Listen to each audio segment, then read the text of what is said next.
আসসালামু আলাইকুম viewers, welcome to my channel Foodies Flavour বিডিতে। আজকে আমি আপনাদেরকে কাপ কেকের বেস তৈরি করে দেখাবো এবং একটি মিনি কেক তৈরি করে দেখাবো। প্রথমে হাফ কাপ ময়দা, 1 teaspoon baking powder, half teaspoon baking soda, এবার 1 চিমটি পরিমাণ লবণ দিয়ে দিলাম।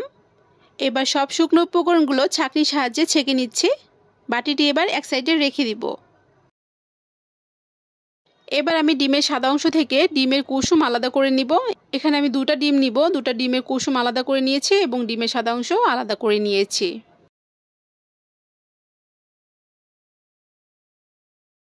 এবার আমি ডিমের সাদা অংশ দিয়ে ফোম ক্রিয়েট করব। এজন্য ইলেকট্রিক বিটারের সাহায্যে ডিমের সাদা অংশ বিট করে নিচ্ছি। কিছুক্ষণ বিট করার পর এরকম একটা ফোমি ভাব ক্রিয়েট হলে এখন আমি সুগার দিয়ে দিলাম। এখানে আমি 1/3 কাপের মতো সুগার অ্যাড করব, তবে এটা আমি তিনবারেই সুগারটা অ্যাড করব। কিছুক্ষণ বিট করার পর বিট বন্ধ করে দিয়ে আমি আবারও সুগার দিয়ে দিব। বিটের স্পিড 2 রেখে আমি কিন্তু বিট করে নিচ্ছি। এভাবে চিনি ধাপে ধাপে দিয়ে ইলেকট্রিক বিটের সাহায্যে বিট করে নিতে হবে। এতে করে ডিমের যে সাদা অংশ এটা ফোমি স্ট্রাকচারে সুন্দর মতো পরিণত হয়ে যাবে। এর স্ট্রাকচার এবং এর কনসিস্টেন্সিটা অনেক সুন্দর হবে ডিমের ফোমের।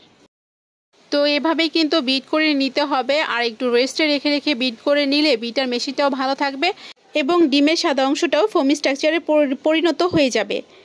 অর্থাৎ ডিমের ম্যারাংটা পারফেক্টলি কনসিস্টেন্সিতে চলে আসবে। 5 থেকে 6 মিনিটের মতো বিট করে নিলে এই ডিমের সাদা অংশটা পারফেক্টলি কনসিস্টেন্সিতে চলে আসবে, ফোমি ভাব ক্রিয়েট হয়ে যাবে। তো এই পর্যায়ে ডিমের কুসুম 2টা দিয়ে দিলাম এবং 2 টেবিল চামচ পরিমাণ মতো কুকিং অয়েল দিয়ে দিলাম। এবার ইলেকট্রিক বিটারের সাহায্যে জাস্ট 15 সেকেন্ডের মতো সব কিছু মিক্স করে নিব। ওভারবিট করা যাবে না, এতে করে ডিমের ফোমটা কিন্তু নষ্ট হয়ে যাওয়ার পসিবিলিটি থাকে। এবার শুকনো উপকরণগুলো ছাঁকনির সাহায্যে ছেঁকে ডিমের ম্যারাঙের উপর দিয়ে দিলাম। হ্যান্ড উইক্সের সাহায্যে এভাবে আলতো করে ঘুরিয়ে ঘুরিয়ে ডিমের ম্যারাঙের সাথে শুকনো উপকরণগুলো মিশিয়ে নিচ্ছি। দ্বিতীয়বারের মতো আবারও শুকনো উপকরণগুলো দিয়ে দিলাম। আবারও হ্যান্ড উইক্সের সাহায্যে ঘুরিয়ে ঘুরিয়ে সব কিছু আলতোভাবে মিশিয়ে নিচ্ছি। আমি স্পিডের মাধ্যমে দেখাচ্ছি, তাই এমন দেখাচ্ছে। এবার স্প্যাচুলার দিয়ে দেখিয়ে দিচ্ছি আমার কেক ব্যাটারের ঘনত্বটা কতটা সুন্দর হয়েছে। ঠিক এরকম হতে হবে।